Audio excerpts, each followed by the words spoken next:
დუბაიში მეორე დღეა მსოფლიო მთავრობების სამიტი მიმდინარეობს. მსოფლიო ლიდერებმა ყურადღება გაამახვილეს საერთაშორისო უსაფრთხოებასა და კონფლიქტების შესაძლო შედეგებზე.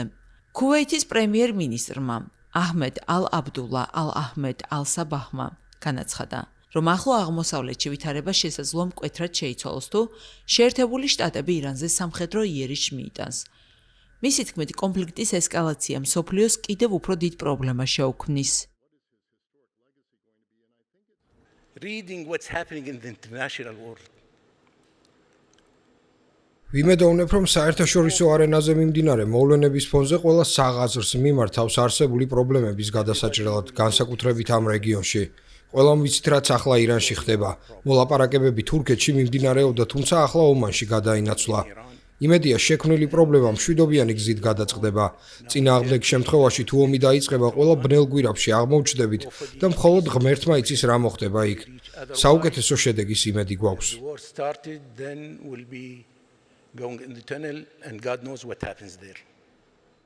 სამიტის მეორე დღეს აქტიურად განიხილებოდა ვენესუელაში განვითარებული მოვლენები.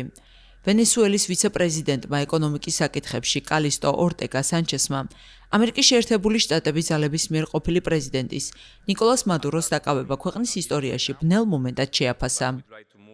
პრეზიდენტ მადუროს დაკავება ჩვენი ისტორიის ბნელი ეპიზოდია, თუმცა გვინდა წინ წავიწიო და არსებული რთული პირობების მიუხედავად ეკონომიკური შესაძლებლობები შევქმნათ.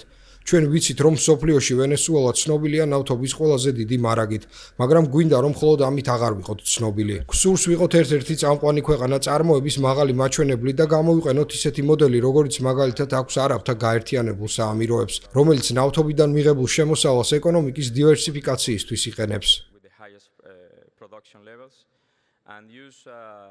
პარაგვაის პრეზიდენტი სანტიაგო პენიას თქმით, მადუროს დაკავების შემდეგ ვენესუელაში ცვლილებები შეინიშნება. ვენესუელაში მოვლენების სწორი მიმართულებით არ ვითარდებოდა. ახლა ჩვენ ვხედავთ ცვლილებებს. იმედი მაქვს, ეს ცვლილებები ვენესუელას დემოკრატიული ქვეყნის გზაზე დააყენებს და ეს ძალიან მალე მოხდება. მსოფლიო მთავრობების სამიტი 5 თებერვალს დასრულდება.